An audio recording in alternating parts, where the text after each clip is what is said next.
next witness. Criminal calls Amy Kovac. Okay. Amy Kovac, and I'm saying Kovac. Thank you.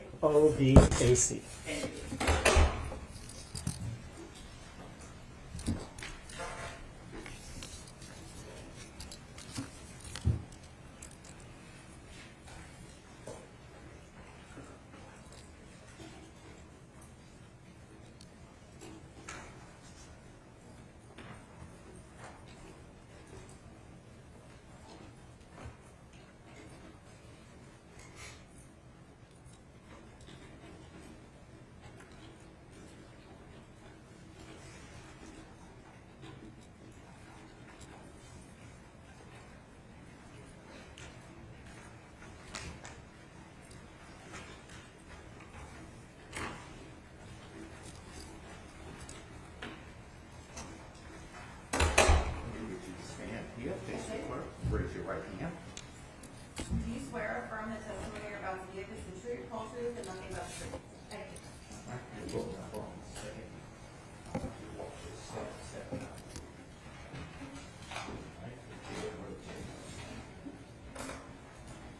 Good morning. You can move the microphone if you need to. Okay. And please answer questions the attorneys may have. Okay. Good morning. Could you please tell us your name? Amy Kovac, Could you spell your last name for us? Kovac. Thank you. Ms. Kovac, how are you employed as of today? I work with Newport News Public Schools as a reading specialist at Newsom Park. All right. And then I want to take you back to January of 2023. Were you also a reading specialist at that time? Yes. And where were you working? Richneck Elementary. How long have you been employed as a reading specialist total? 12 years total. During your time at Richneck, did you know a student, and I'll remind you that we're not using any student names, so please keep that in mind, but did you know a student by the initials of JT? Yes, I did. How did you come to know JT? Dr. Parker at the time had put him on a modified schedule, and I was his one-on-one teacher for reading during that scheduled time. Okay. Do you know from your own observations and interactions why JT was on a modified schedule? I had heard he had. I was on the modified. Hold on one second. Go back one. And how this works procedure-wise is they object, the other party gets to respond, and then I'll make a legal ruling, and then I'll let you know what to do. So, and just explain it to you. Okay, so defense is objected. Your response, Mr. Jenkins. Your Honor, if there is hearsay there, I'm not trying to elicit that, so I'll try to rephrase the question. Oh, yes, sir. Ms. Kovac, did you have any personal interactions with JT yourself that led you to believe that he needed a modified schedule? Not before the modified schedule. Okay, understood. So you started working with him in a modified schedule. When was that? It was in early October. And tell us a little bit about how the schedule worked. So originally the schedule, he would come to school at 9:20, get off the bus, and our counselor, Mr. Rawls, at the time would pick him up off of the bus and get him breakfast and set a goal for his day. And then he went down to Mary McBurnett, our K2 special ed teacher, where she was to do a social story. And then he was to come to me around 9:30 or 9:45 and for like 15-20 minutes do reading with me. And then Mr. Rawls would take him into Miss Warner's classroom. And then he would leave around, I think, like 10:40, 10:45, get his lunch and then go home. And you've mentioned Mr. Rawls. Do you know what his title was there? He was the school counselor. Okay, thank you. I want to speak to you about the morning of January 6, 2023. Did there come a time when you were in the office that day with Abigail Zwerner and Dr. Parker? Yes. And while you were in that office, did you, based on what you heard in that office, did you have concerns? Yes, Later in the day, did you tell Ms. Zwerner to keep an eye on JT? yes, Why?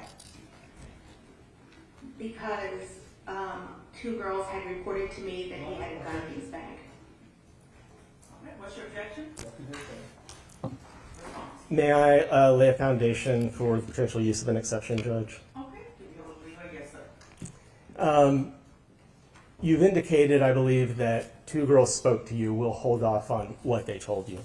Can you describe those girls' demeanor or behavior at the time they're reporting it to you? Yes, I was walking past the room and the two little girls had come out to me and said that JT... Oh, wait, hold on.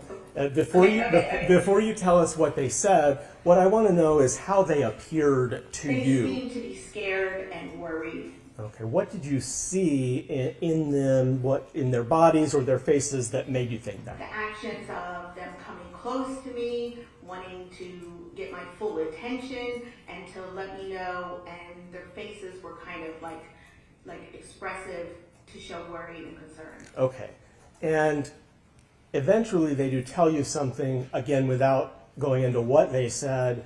Do they relate to you about something that has just happened, that they've just seen in the minutes before?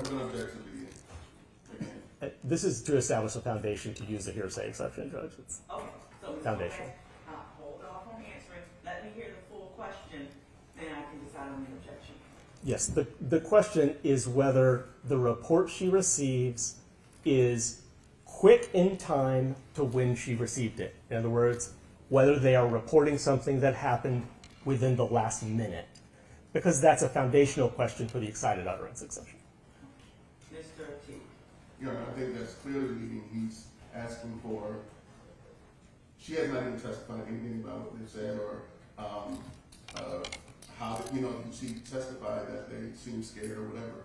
But he's giving her the answer by asking that her, did they tell you something that had just happened right before you came in contact with them? I mean, that's his testifying to the witness. Okay, well, let me pull out the excited utterance. Rule 2803-2. Rule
2803 of the Rules of the Supreme Court of Virginia reads, excited utterance, a spontaneous or impulsive statement prompted by a startling event or condition and made by a declarant with first-hand knowledge at a time and under circumstances negating deliberation. All right, Mr. Jenkins, I'm going to have to sustain the objection because she's not the declarant according to the rules. The declarant would be purportedly that child. Judge, could we address this matter outside the presence of the jury, please? We can, you wanna, meet me in the jury room or side room, how would you like to address it? If we can address it on the record, it doesn't matter to me. Okay, so members of the jury, sometimes you get more steps in than you wish. I'm gonna ask you to retire to the jury room, please, and I'll take up this objection.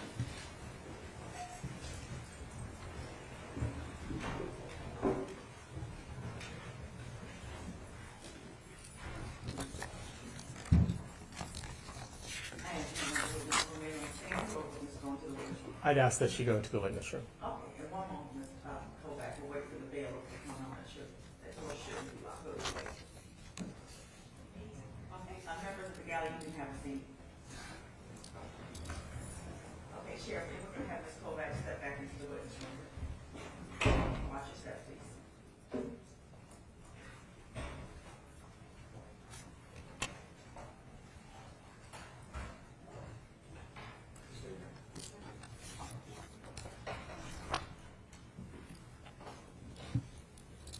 Okay, yes, sir. Judge, I'm sorry. Were you recognizing defense counsel or No, defense? you Okay, wanted to take this up? I do. So they can reject it and get your response. I do. There are two things going on here, Judge. The first is that in an effort to keep things moving, I was asking foundational questions about the excited utterance exception, and if counsel prefers, we can do that as a voir dire of the witness outside the presence of the jury, because whether the excited utterance exception applies or not is a matter for the court and not the jury. So perhaps it would have been more appropriate for me to ask the foundational questions outside the presence of the jury. But regardless, in order to establish the foundation for any hearsay exception, I'm going to have to ask leading questions. So that is why it is usually not done in front of the jury, that we do that outside of their presence. As to the excited utterance, and I will request a moment to pull up some cases, but the rule reads, a spontaneous or impulsive statement prompted by a startling event or condition made by a declarant with first-hand knowledge at the time. When the rule says a declarant, it is not referring to the person on the stand, because then they would be here, the declarant would be here. The rule is referring to hearsay, that is the person on the stand reporting what they were told. But the declarant, in this case, is the girls. They are making a statement that is about a startling event or condition made by them, the declarant, at a time when they were still under the circumstances negating deliberation, because, as I was asking when counsel objected, how quickly were they reporting it? Were they reporting something that happened a year ago, or were they reporting something that happened in the last minute? That was the question I was getting at, to determine whether the statements that the girls made to Ms. Kovac were spontaneous. Ms. Kovac is the person in court today, but she's not the declarant for the purposes of the rule.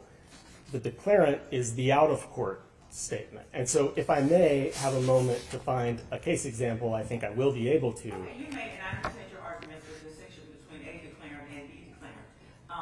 And I'll give you a moment to find the case, but projecting this forward, how do you want to lay a foundation of how she would know how soon their statement was made,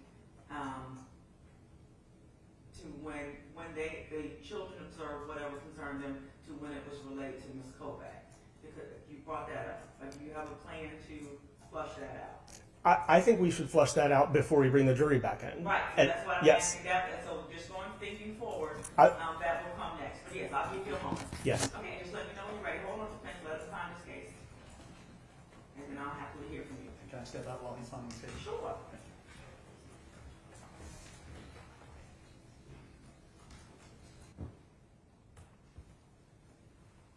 Could you give me a moment just to put that into the case? Sure.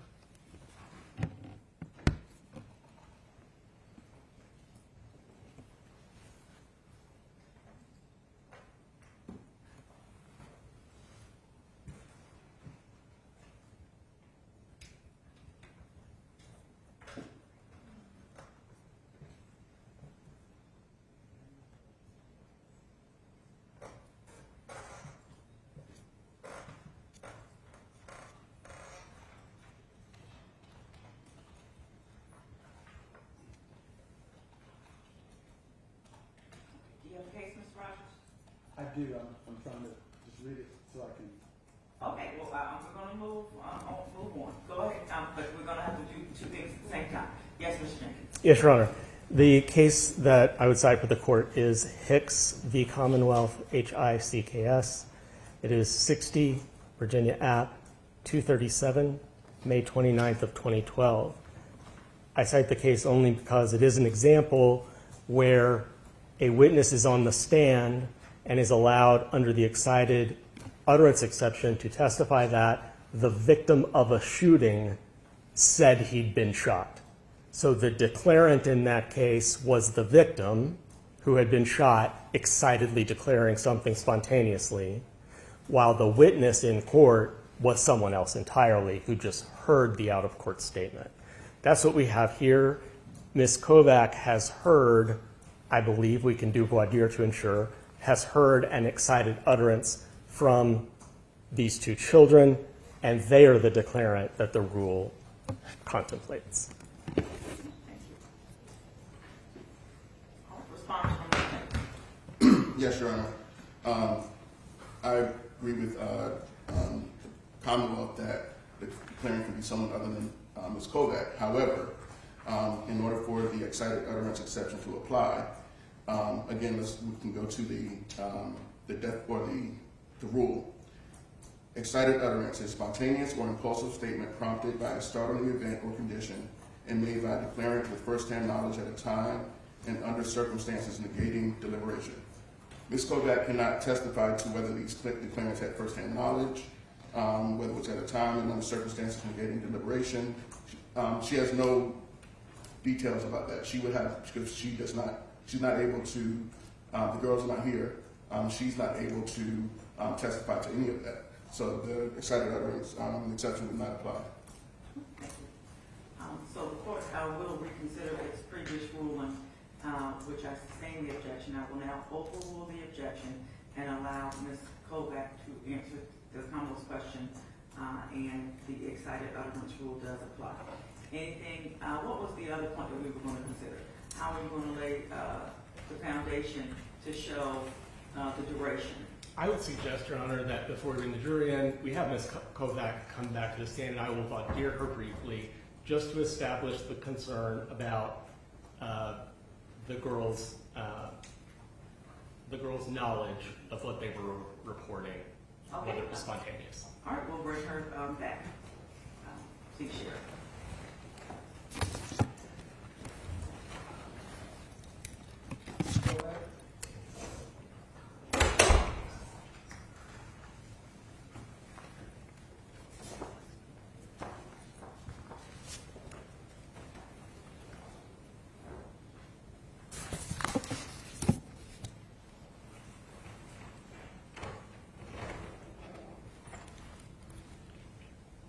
Okay, if you please return to the witness stand.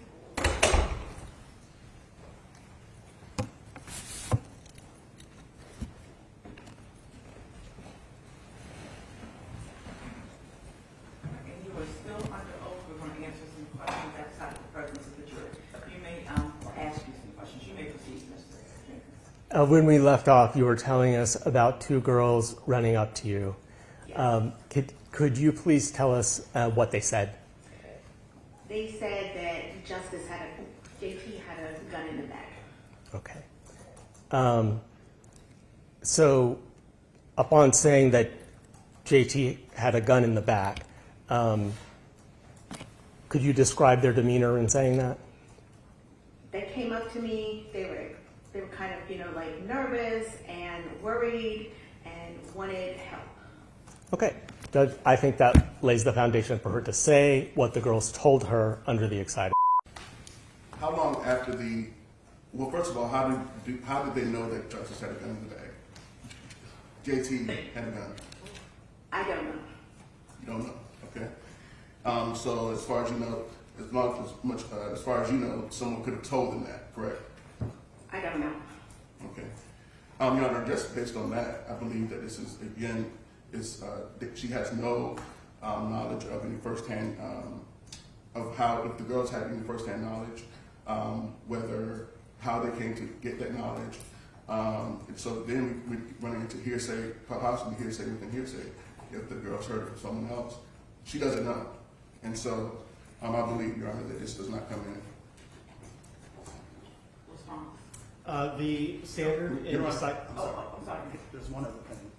Okay, You I'm know- sorry, Mr. Jenkins, yes, sir? How do you know how long? Well, you don't know. You don't even know whether they saw the gun themselves, correct? I don't know. Okay. And you don't know. So you can. There's no way for you to be able to know whether they are talking about a gun that was seen or by someone 5 hours ago. Yesterday, correct? I don't know. They reported and I acted. That's my question. Your Honor, again, I don't believe it qualifies as a non-acceptable hearsay rule. Okay. Mr. Jenkins. The legal standard to be applied at this stage in determining whether an evidence exception applies is preponderance of the evidence. She has told us about the girl's demeanor, that they are agitated in that moment, and they say that JT has a gun. I think that to apply the exception, I think that is sufficient for the court to find that it was that they had firsthand knowledge. They were coming and asking for help in that moment, and that it was spontaneous in that they are physically having a reaction to something clearly that they have just seen. And so on the preponderance standard, I think we've met that burden, and she should be able to testify as to what the girl said. The evidence is admissible. I will allow it in. I will overrule the objection, and can we call the jury back out? Yes, Your Honor. Okay, Chair, if you kindly bring the jury back out, and let's go back, and you just stay there. Kovac. Yes, Sorry, I Kovac. apologize. I keep wanting to call you Novak. People Kovac. do.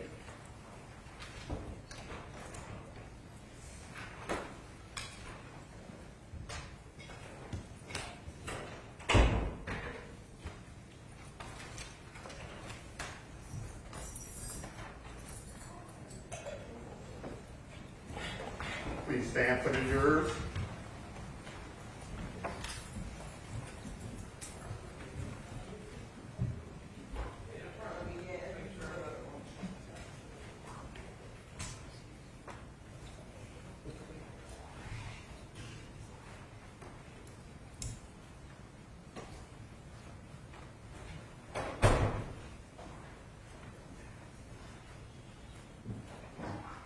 Looks like 14 years in.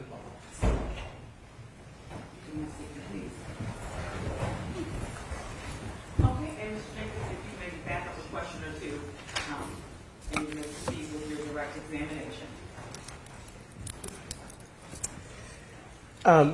When we took the break, we had spoken about the question was, what made you warn Dr. Parker, right? And do you remember answering about what did? Let me ask you that. What made you warn? You know, I don't object. There's been no testimony. I believe you just said warn Dr. Parker. There's been no testimony of that nature. I'm sorry. I apologize, Judge. Let me withdraw that. That's correct. I need to rephrase that question. That's correct about that. The question was, at some point later, do you tell Ms. Zwerner to keep an eye on JT? Did you? Yes. Okay. And what happened to make you give that warning to Ms. Zwerner? So the girls had reported to me, had come up to me as I was passing right after they came in to say that he had a gun in the bag. And I went into that room with the children and to him to try and see what he would say, to see if I could help and figure out what was going on, because him and I had a good relationship due to the modified schedule. Okay. And without telling us what you or he said, did you, at that stage, get any information about a gun out of him?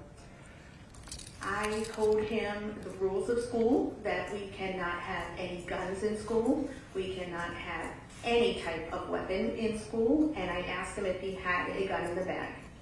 Okay. And then we went on with the lesson. He was acting very weird that day, out of character, balled up. I just sat quietly by him. His bag was by him. I said, "Give me that bag." He said, "No one is going to touch that bag," which was very out of character. He also was talking about one of his friends at the time, Omar. You're not, here's the objections to what you testified as far as what JT may have said. So sustained damage is kind of the narrative. Can you ask another question? I can. Thank you, Judge. After you had observed these things with JT, did you talk to Dr. Parker? Not at that moment. Okay. What did you do as a result of what you observed? So what I observed is it was time for them to do their assignment. And so JT asked for some school supplies. So I went up to Ms. Zwerner and I said, he needs these school supplies. And I asked her when recess was, that I would be back when recess was, and I was going to check that bag. I see. At that point, did you go and speak with Dr. Parker? Yes, I did. At that point, I left the room right away and went to Dr. Parker's office, and I reported. Hold on just a minute. At the time that you go to Dr. Parker's office, do you know what Ms. Zwerner's class was going to do? They were going to head to recess. Okay. And when you went to Dr. Parker's office, what did you tell Dr. Parker? I'm going to let hearsay. I believe it's going to be a statement that's going to be offered for its truth. Response. Absolutely not. It's being offered for the fact that Dr. Parker was given the warning, not for whether the warning itself is true. It's not being offered to show that there is a gun. It's being offered to show that Dr. Parker was told there was a gun. Mr. Rogers, anything further? Again, the truth that there was, I guess what he's saying, there was notice, that's a very important fact issue in the trial. So it's offered for the truth of there was a warning. Mr. Jenkins. I am offering it for the truth that there was a warning. I mean, absolutely. But I'm not offering it to prove there was a gun. And also, Judge, it's a present sense impression. If the court were to find that it's hearsay, which I certainly would argue that it is not, it's also a present sense impression. It's an excited utterance, for that matter. It's not offered to prove the fact that there was a gun. It's offered to prove that she was told there was a gun. Let's pull up the hearsay rules.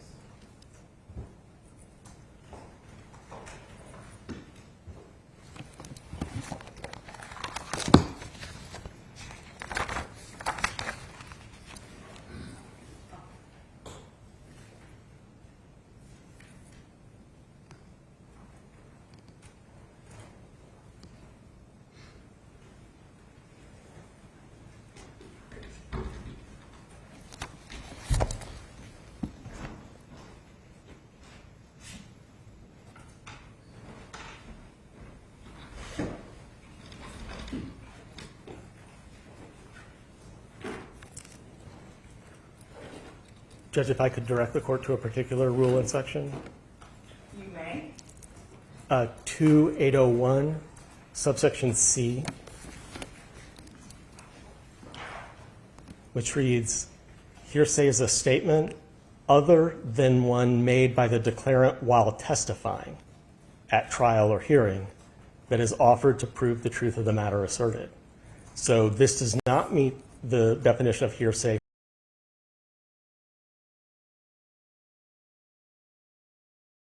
for two reasons.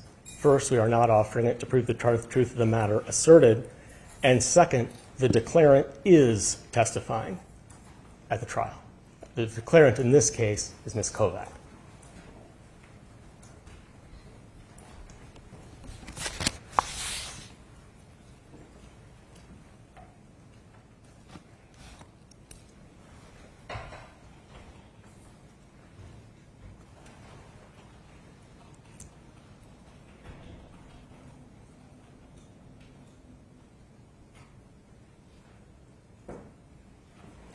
response from defense. Your Honor, I'll say, hearsay is a statement other than one made by the declarant while testifying at trial. Anything that was said outside of her statement on the stand is a statement other than while testifying at trial. So if she said something to Dr. Parker, that's other than while testifying at trial. She can testify as to what she observed, but she cannot testify as to something that she said to somebody else. So the court's ruling is that it is admissible. There is an exception to hearsay, not only under Rule 2:801, but under Rule, because it's hearsay within hearsay, is what the children told her that she then relays to somebody else. So under 2:805, hearsay within hearsay, it's not excluded if each part of the statement can come in under another exception. So the children's statement comes in under the excited utterance, so therefore it can come in as hearsay within hearsay. So I will overrule the objection, which means to the jury you can consider the response. Repeat your question, Mr. James. Any additional action that would take place related to the bag? I told her that when they go to recess, that I was going to go back and check the bag.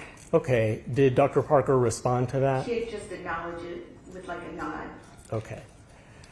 All right. So, what did you go check the bag? At that point, I left. We were doing makeup state testing, so I went to my office, which is past Ms. Warner's room. And Ms. Warner had texted me at that point. Okay, I'm gonna have you hold off right there. Okay. So just jump with So me. I went- Okay. Did you at some point go to the room? Yes. Okay. And Yes. what So did you I do? went- When they were at recess, I went back to the room. I checked his bag. Inside his bag was a puzzle, a math book, a little coin token, and then a calculator in the front pocket. Okay. And what happened next? After I checked the bag, I went back to Dr. Parker's office to let her know that I checked that bag. I told her the same items that were in the bag that I had seen. Okay. And what did you do next? After that, I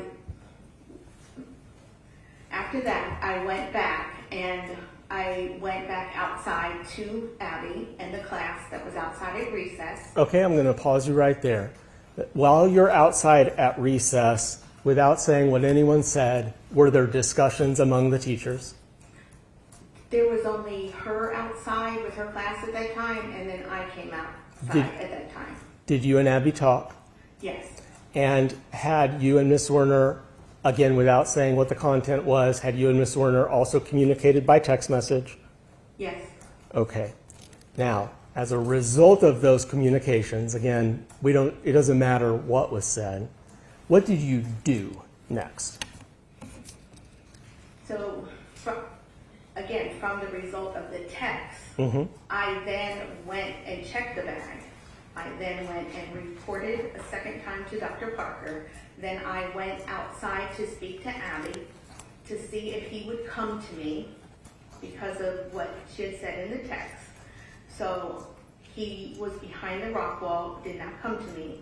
And then I told her again. But wait, you told who? I told Abby. Okay. Are there two conversations with Dr. Parker? There were technically, there were 2 times I reported, and then 1 time I was in the office, and then Dr. Parker had told me that I could tell Abby an action to do if he misbehaved. Okay. What prompted the first time you talked to Dr. Parker briefly? The report of the gun. From the girls? Correct. Okay. Briefly, what prompted the second time you talked to Dr. Parker? The message that I received. Understood. In the second conversation with Dr. Parker, what did you advise her of? I advised her that the weapon in discussion was now in his jacket pocket. And that was your belief? That was my belief. Okay. You mentioned that you had been at recess. At recess, did you have an opportunity to see JT? I did not. Okay.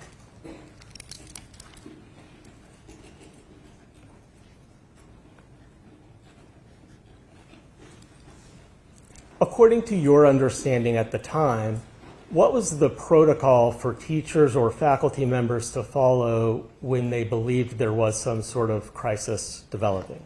According to the Richneck handbook, we were to report to our administrators. Your Honor, I'm going to object. Hearsay, talking about something in the handbook, seeming offered for truth. Response. Your Honor, I just asked if she knew it, and it is knowledge that she had. She's not reading from anything. She doesn't have the handbook, so she's just saying that she has that knowledge of the policy. I will allow Aaron to overrule.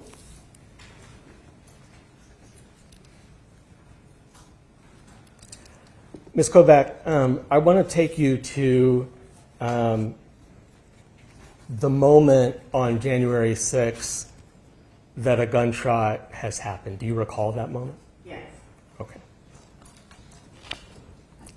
And what was your first thought and what did you do? My first thought was, he had that gun, he shot it, and I walked in that room. He By- hated me By in that room, in you, Abby's room, room 11. okay. He And- hated me. Okay, hold on. Let me walk you through it. When you walk into the room, what do you see? I walk into the room, Abby is to my left, and I see blood on her leg, so I know she was hit. To my right, the children are running out and screaming, going across to the hall to the open door. And he was standing right in front of me, arms crossed, legs spread, and cocky. Okay. At that stage, do you see a gun anywhere? I do. It's on the left, my left, slightly under the reading table. Okay. Did you go to Justice? I went. I'm straight- sorry, JT. I went apologize. straight to him. He did not resist me. I took him by the wrist because I knew he shot left-handed. He's left-handed. I didn't want to ruin the gunpowder. I watched enough shows. I took him to the front of the room. I sat in Abby's chair. I put him in between my legs and my arms, and I picked up and I called 911. Okay. And then after you did that, do police eventually arrive? Eventually, it felt like eternity. Yeah. So when they arrive, what position are you in? Are you still that same? I'm still in that same position. So we were facing, like the phone is here, and we were facing as the police were coming in. Okay. As the police are coming in to the room, what is going on with JT? What is he doing?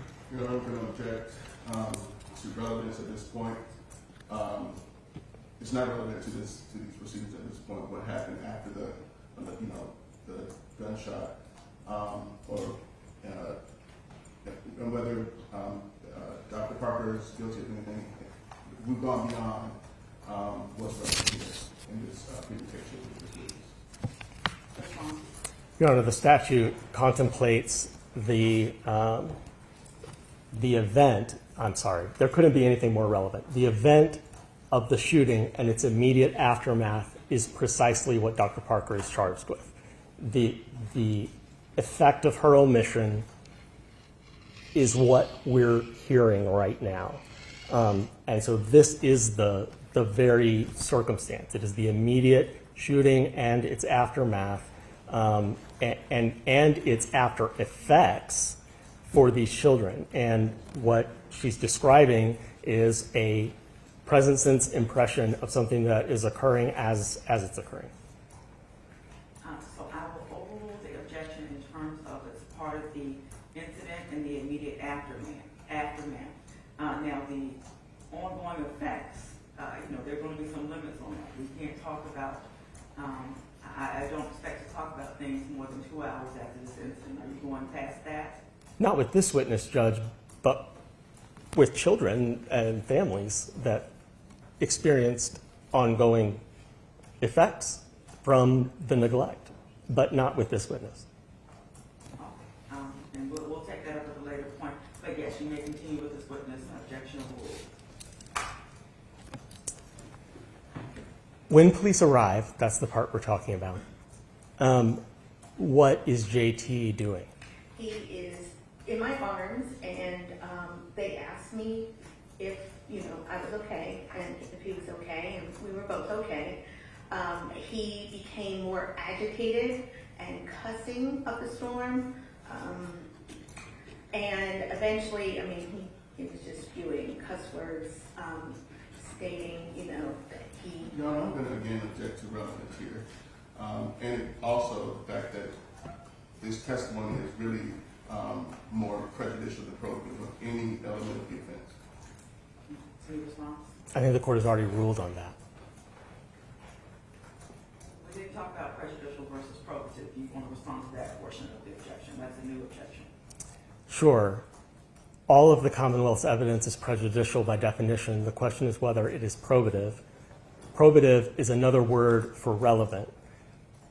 Dr. Parker is charged with neglect of children that caused a shooting, and the testimony is about the shooting and its immediate after effects while there is still a gun on the floor, while police are arriving. So it is relevant, it is probative, highly probative, and therefore admissible. So to the two-part objection from the defense, the court overrules it. The first part I previously ruled, so I note your continuing objection.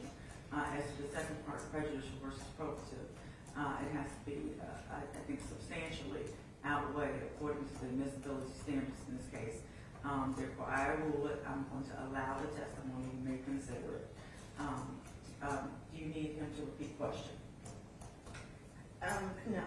Okay, you may finish your answer. Okay, he was in my arms, he was getting agitated, he was cussing. I told him Mrs. Kovac does not like that language. He turned, gave me the finger, and then when I turned my head back, he punched me. My glasses went off, and I said that I was done, and I turned him over to the police. Okay, and at that point, did you leave the room? At that point, I did leave the room. Okay, thank you. Now, Ms. Kovac, if you know, were police wearing body cameras while they were in there that day? I knew that the one police officer said that he had the body cam on and got the whole transaction and my assault on the body cam. If I were to show you a still picture from that, would you be able to recognize yourself and JT? Yes. Judge, I'm going to ask permission to show that to the witness at this time. Okay.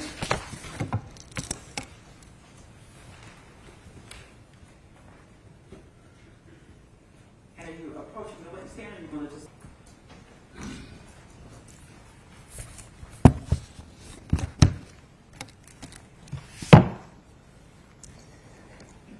Ms. Kovac, having had a chance to look at that still frame, does it depict you in the exact setting and circumstances that you've just testified to? Yes. Does it appear to you to be a fair and accurate representation as a still of a moment of that interaction you've just described? Yes. All right. Judge, I am going to move to admit this into evidence as Commonwealth's one. It is a video that is approximately 2 minutes and 51 seconds. It depicts the things about which she has testified. Your Honor, she's not showing video. She was showing effectively a picture that showed her sitting with this child in her arms. There's no way, based on that, just seeing a picture, that she can properly authenticate that video. So what we need to do is exclude the jury, let her see the video, and then she can testify that what that video portrays accurately describes what occurred on the day. But right now, just based on a picture that doesn't authenticate, effectively it's a picture that doesn't authenticate the video. Your Honor, additionally, Your Honor, I believe the video is cumulative. And again, it's just shown to prejudice Dr. Parker. It's the prejudicial value substantially outweighs any probative value that a video of the interaction would have. I'll address the first one. It sounds like it's an authentication objection. I was hoping we would avoid sending the jury out, but counsel is right. If we, to authenticate the video, I need to show her the video and let her authenticate it. So. Okay, yes, because you said it's still photographed. That's right. Now we're talking about 2 minutes and 51 seconds. But I mean, if you can just play it without the volume, if that's adequate, I don't know, then she can just watch it For- right there in the witness stand. for her- Before we publish it. Yes, without the audio for her purposes. But yes, if that's sufficient for authentication, and again, I don't know, I haven't seen it. That's sufficient for me. Okay. I don't know, And then what counsel. was the second objection, prejudicial versus probative? And cumulative, Your Honor. And say, I didn't hear you. Cumulative. Cumulative. Okay. So I overrule on both of those.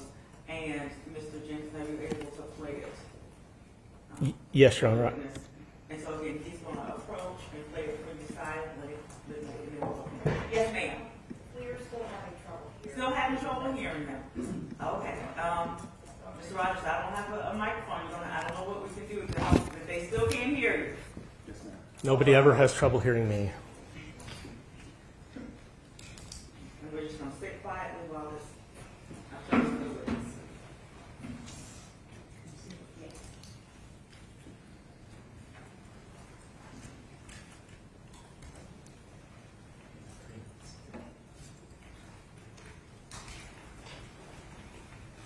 And while she's watching that, should she be able to state that it's a fair and accurate representation, are you going to put it on the big TV? That is the plan. Is the podium turned on? It takes about 2 minutes to warm up. It is on. I Okay, tested it that's what I earlier. was gonna say. I was gonna say, get it started if it's not started.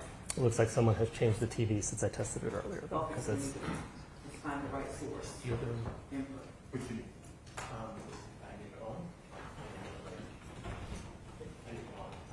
okay, great. that's it. We're good. Your Honor, could I just add to our objection to the video? Your Honor, our client is charged with 8 counts of abuse and neglect of children. What happened to Zwerner is tragic. And the behavior that Ms. Kovac had to endure on that morning after this shooting event, that was tragic also. But I believe she testified that the shot was fired. She turned around and went into the room, and as she was going into the room, the children were leaving the room. What's your objection? There were no children present. They weren't at the moment that she's about to testify, there were no children that were subject to abuse and neglect. Okay, this sounds like a motion to strike, so I'll hear that then. Okay.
Okay, may I approach, Your Honor? You may.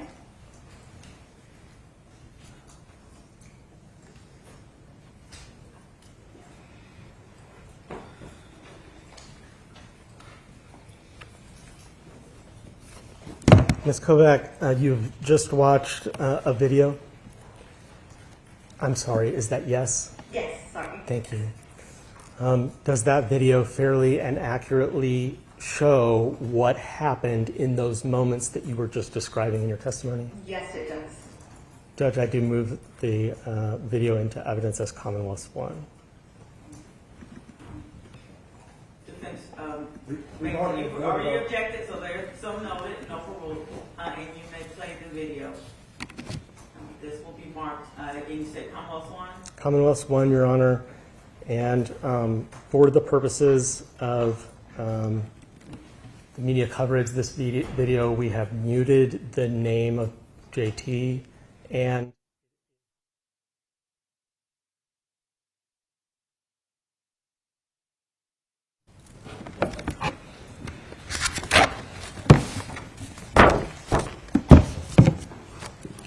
Judge, I'll provide what the court has ruled to be Commonwealth 1. It is a USB drive inside a envelope labeled Kovac JT in classroom. May I approach? You may, and so marked and so received.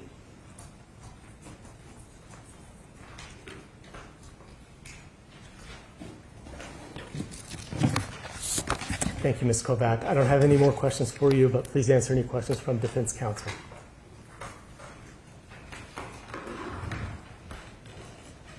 Your Honor, before I start our cross-examination, can we take a brief recess? Okay. Or can I just step out? Yes, you can step out. We'll just be quiet. Yes, sir.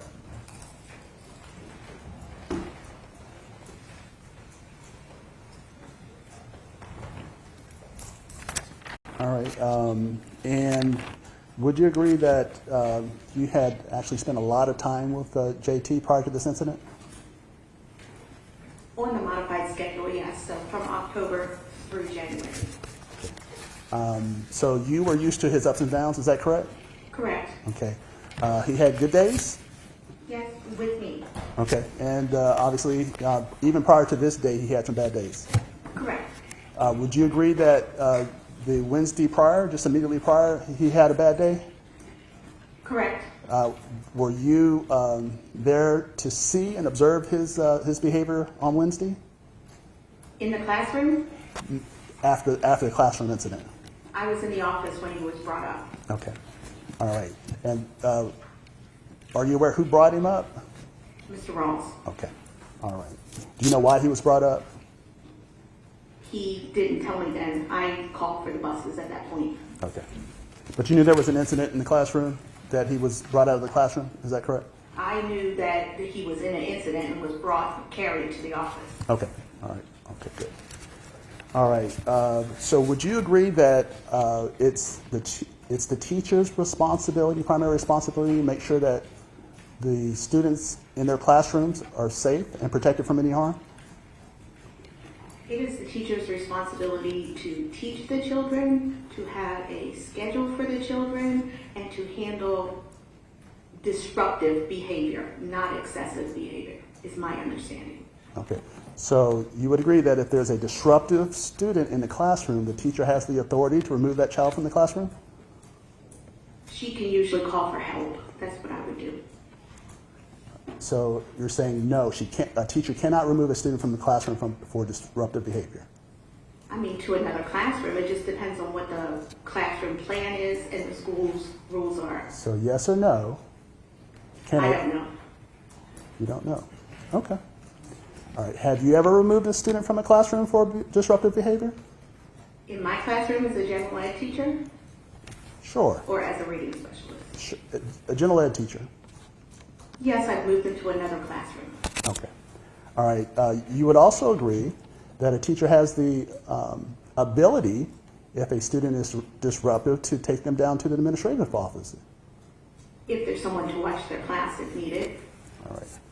So obviously, you don't want to assign any blame or responsibility for the classroom teacher for JT's behavior on that day. Is that correct? Objection. This calls for speculation, is an opinion about whether she wants to assign something to someone. I'll let the court rule on it. Overrule this cross-examination. He's allowed to forward back to witnesses. It's not my place. I mean, I don't know it. I can't think for somebody else. I can only think for myself. Okay. All right. So let's start when you first became aware that there may be a problem with JT. Okay. I believe it was the incident with the two young girls. Is that correct? For that day? For that day. No, that was not the first time. Okay. What was the first time that you had any kind of indication that JT was having a bad day? When Ms. Zwerner came in to report that he had been acting up in the lunchroom, and she was reporting to Ms. Parker. Myself and Ms. Harris were in there because it was testing, and we had just returned our tickets. Dr. Parker did not look up at her, did not acknowledge her. Okay. You did not observe this behavior yourself. This was just something. I did observe that behavior. What observed? What? Not Justin's behavior. That's what I'm talking about. I'm talking about JT's. But Dr. Parker and Adam's behavior, I did observe. Okay. All right.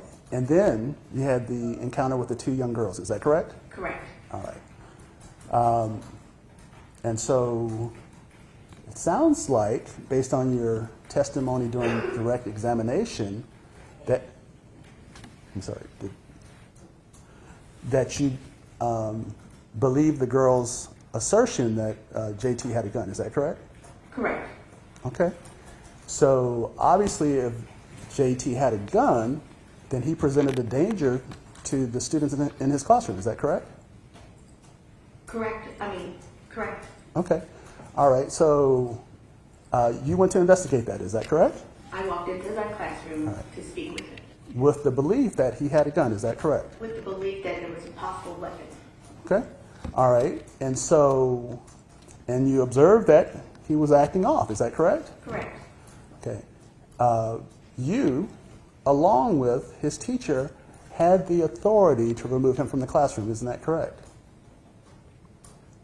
We had already told her that I'm talking about your authority. You had the authority, along with Ms. Zwerner. I don't know.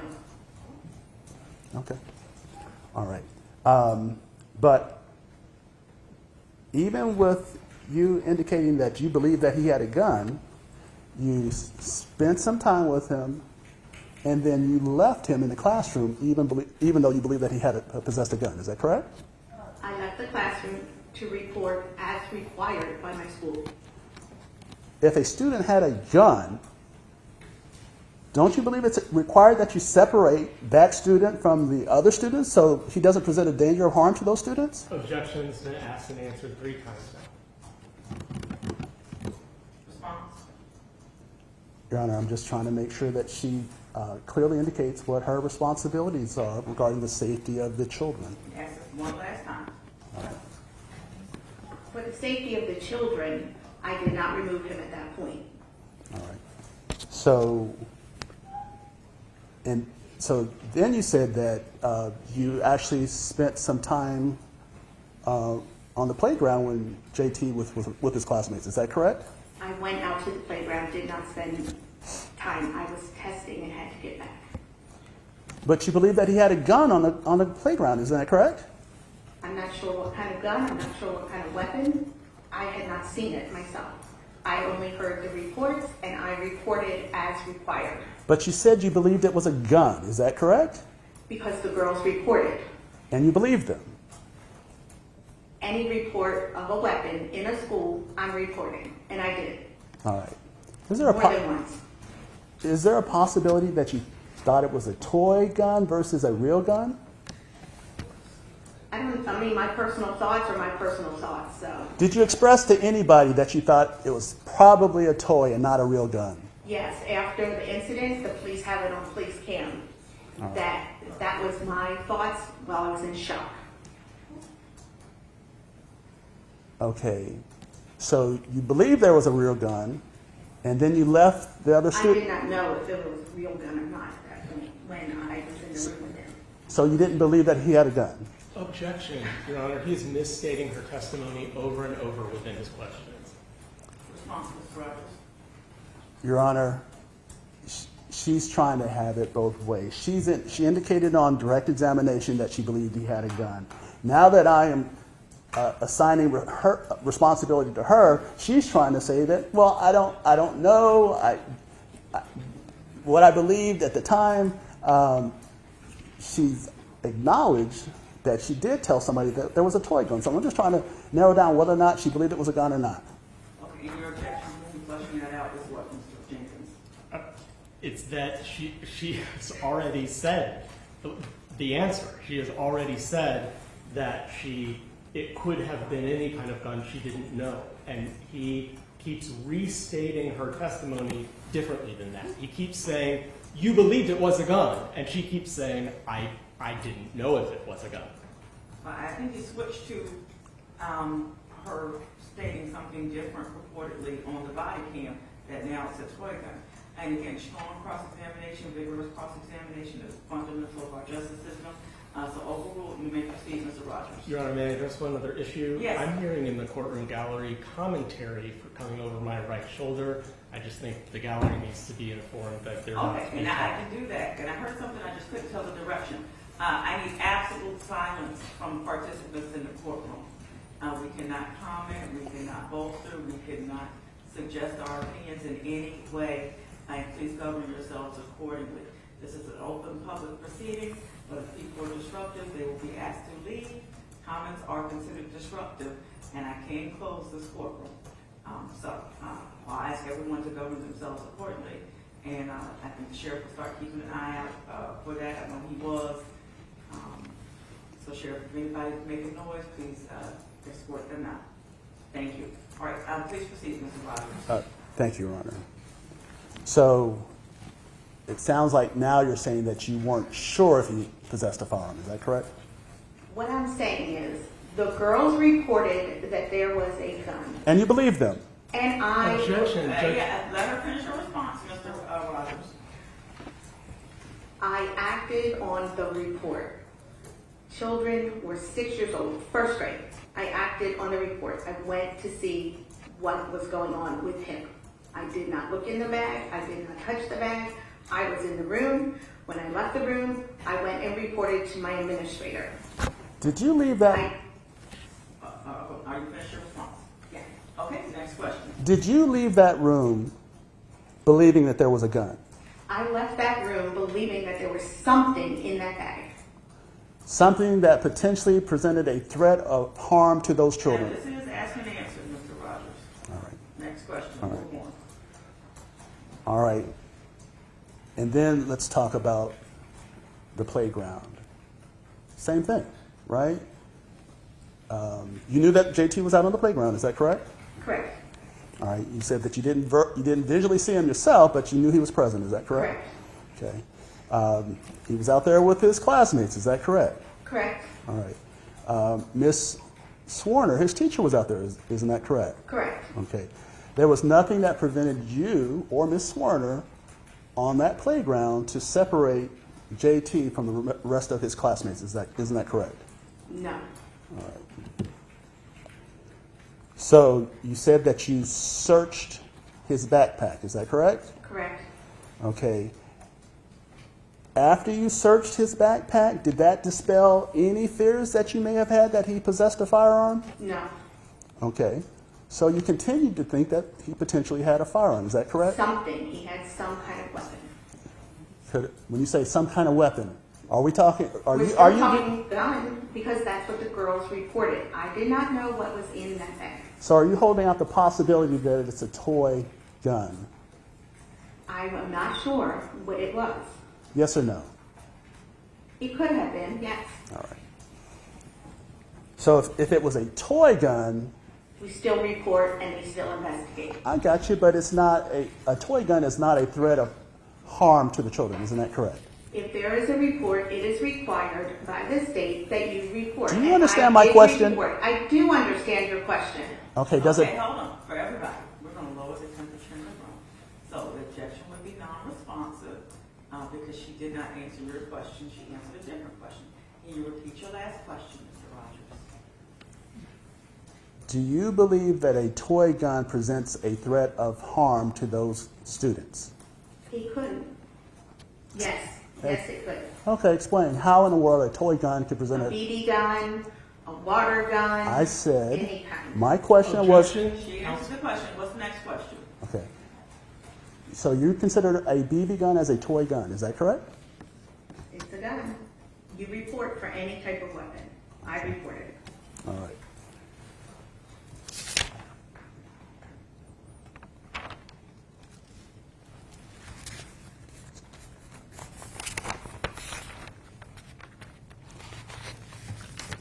when the, just going back a little bit, when the girls made this report to you, did you take them down to the office to speak to administration? I did not. All right. Do you think it may have been important to take them down to the office to? I did the actions that I did in that day, and I cannot look in retrospect. Okay. Who gave you the authority to check the backpack? According to the crisis plan, we are allowed to. We just cannot check their body without permission from the administrator. Okay. So did Dr. Parker give you the authority to check the book bag? She acknowledged when she heard that I was going to do it. She could have gotten up and done it herself if she wanted to. Okay. So let's talk about, you said you're a part of the crisis, what is it, crisis management team? I'm not part of the crisis management plan. I said in the crisis plan Are that you? the district holds. So you're not a part of the crisis management team or any kind of crisis team at the school? No, I am the reading specialist, and if the principal and administration gives me another duty, then I do that. Okay. But nobody told you, Dr. Parker or otherwise, that you did not have the authority to remove JT from the classroom. Is that correct? No.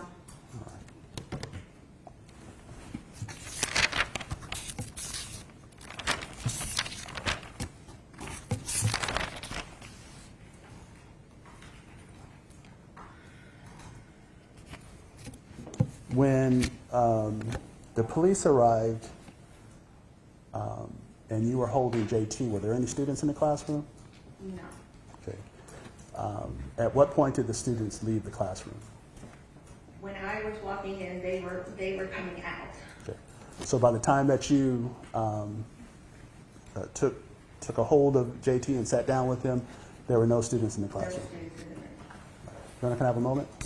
Okay?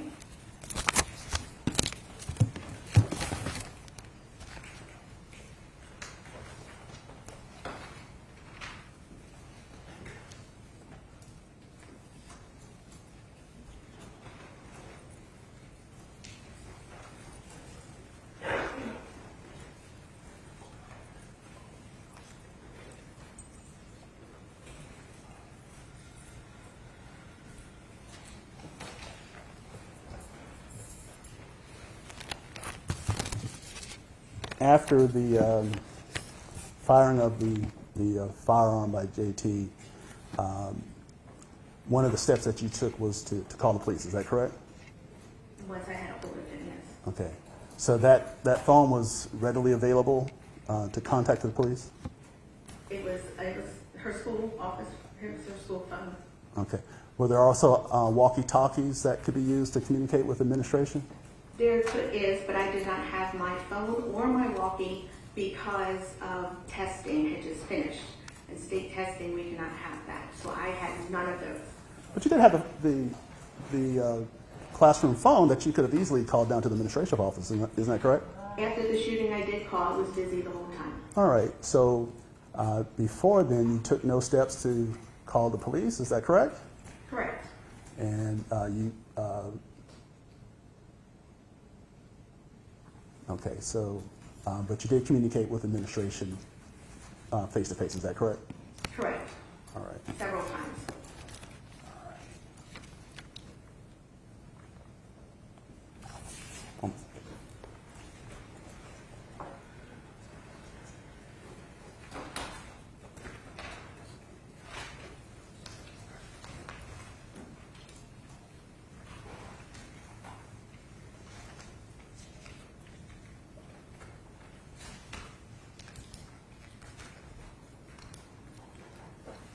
After the incident, did you have communications with Dr. Parker? Yes. Okay. You understood that she was very upset about what the things that occurred on that day. Is that correct? Well, first of all, I was in shock that day. I did speak to her. We were considered work friends, so I checked in on her. I asked her if she called her husband. I asked her if I could use her phone to call my husband. Okay. And you indicated to her that the events that had occurred on that day were unfortunate. Objection, hearsay. Okay, so go answer, finish your entire question, and then I'll move on to the question. You indicated to her by some communications, by text or in person, that you believe that the events that occurred on that day were not foreseeable. Is that correct? Okay, and hold on, that's where I'm going to go. Okay, and your objection is what, if you flesh out a little bit more, Mr. Chambers. So he's asking about an out-of-court statement offered for the truth of the matter. He's asking about an out-of-court statement that she said to Dr. Parker. So it's yours. Response. I'll submit it to the court.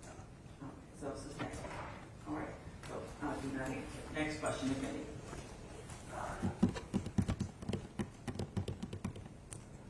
Okay.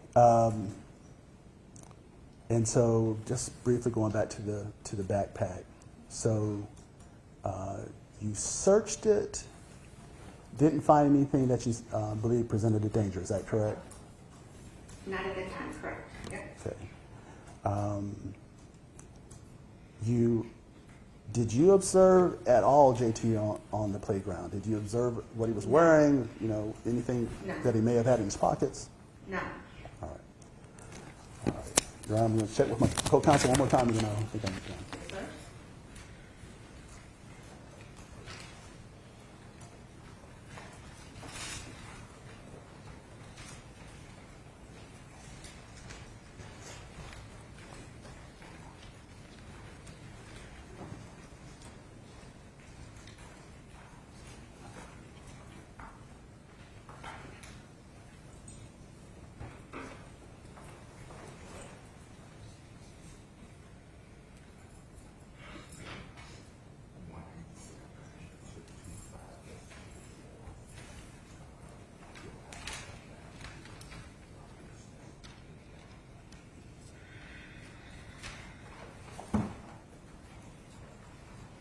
I'm sorry, I just want to return to the backpack again. When you asked JT to search, to let you look into his backpack, and he said no, was that alarming to you? His actions were alarming to me. Okay, but Words that come out of his mouth, it's hot and cold every day. so you're saying you didn't take that seriously? I took it seriously because I reported 3 times to the administrator. Okay, but not seriously enough to say, let's take JT to the office, or let's get his classmates out of this classroom, because I think that... Objection asked and answered. Talking about the backpack now, Your Honor. I'll allow it. Go ahead. All right. So not enough to take JT's classmates out of that room for any potential harm. I did not know what his next actions would have been at that moment, and to keep the children safe if there was something, because a weapon had been reported and no administrator did actions. Okay, so you could have taken some steps to keep them safe. I did, as what I could at that time. Okay, so that's all you could have done is reported to the administration. You couldn't have taken JT out of the classroom. You couldn't have taken the students out of the classroom. In retrospect, maybe, but I did what I did. All right. That's all the questions I have. Can you redirect? No, Your Honor. Thank you, Ms. Kovac. And this witness status in terms of being sequestered, excused. I would request the same with all of our witnesses. I'm asking that she remain sequestered but be able to leave. Certainly she is subject to recall by either party. I agree. Okay, so, Ms. Kovac, you are welcome to leave the building, but you are still a sequestered witness, meaning you cannot discuss this case until the trial is over. And it's my understanding that attorneys have your number, so if they need to call you back for subsequent testimony, please be available. All right, thank you, ma'am. Okay, Please step down. And again, you're welcome to leave or stay